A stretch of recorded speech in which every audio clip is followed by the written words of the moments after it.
Hello, good morning everyone. Welcome to my channel again. So ayan, maganda ang panahon ngayon. Tingnan nga naman, yung sikat ng araw is napakaganda.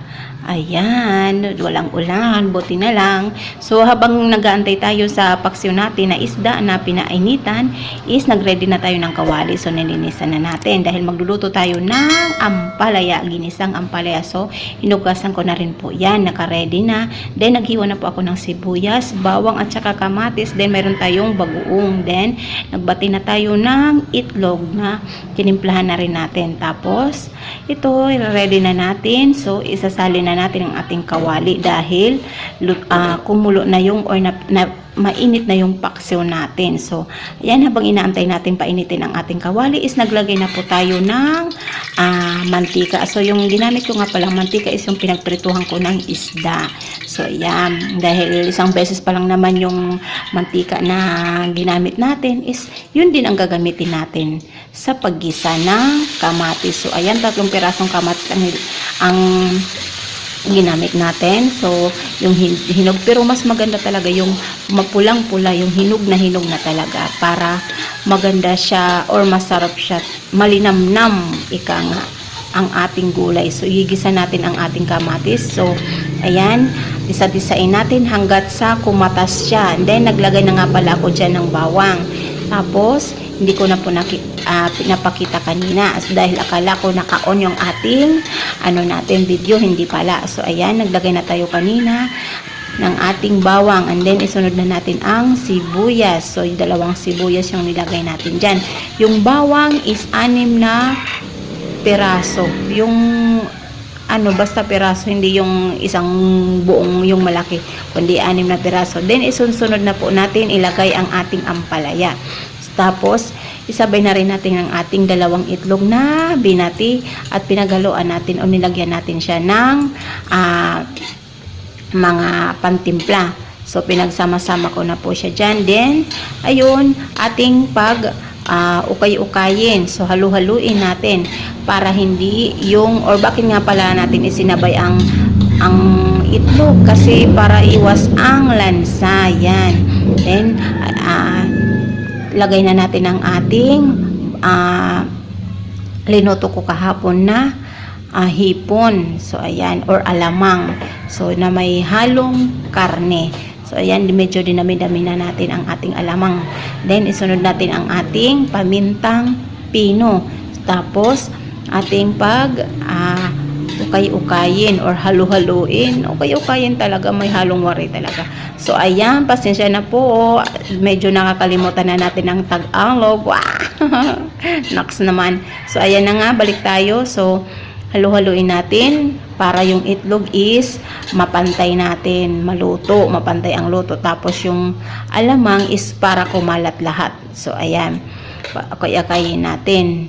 Then medyo pahinaan natin ng konti kasi nga yung nasusunog na yung itlog. Then naglagay na rin tayo ng mix dyan, ginisa mix, pandagdag lang po ng lasa. Tapos ganun din is anuhin natin ng maayos,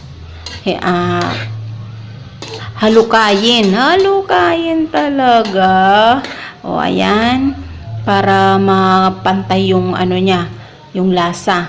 Tapos anuhin natin, sabi nga pala ng kuya ko is kailangan is makrunchy yung pagkaluto, hindi yung parang lata. So ayan, habang inaantay natin na kumulo-kulo, so nag-aliw-aliw muna tayo dito sa natin. So bagong ligo pala yan.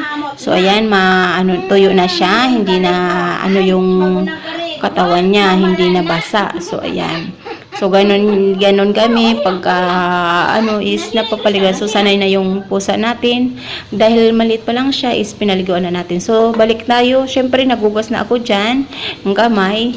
Then balikan natin ang ating linuluto. Ayan, so paluto na yung natin, luto na yung itlog. So ayan,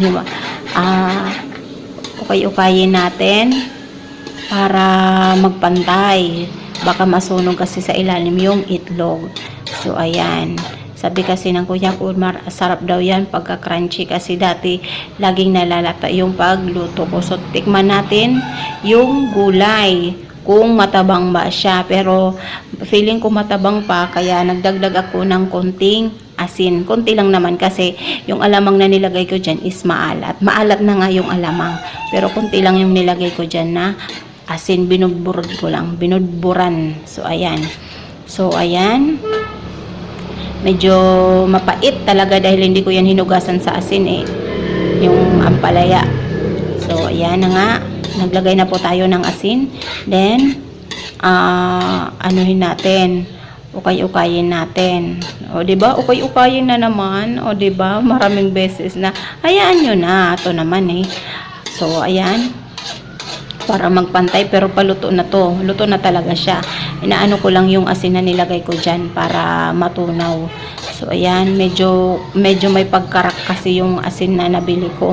Hindi siya yung pino. So, ayan. So, titikman natin uli kung okay na. Pero, okay na talaga yung lasa niya. And then, yung ano niya is hindi naman siya as in lutong-luto. Medyo half cook lang kasi nga malutong yung ano natin, yung ampalaya. Kaya nagustuhan ng kuya ko. So, ayan, ready na po tayo. So, marami-rami nga pala yung naluto natin. Then, magbibigay po tayo sa kabila. So, ayan, sa hipag ko. Ayan na nga, yung finished product. So, ayan. Bye! Thank you for watching!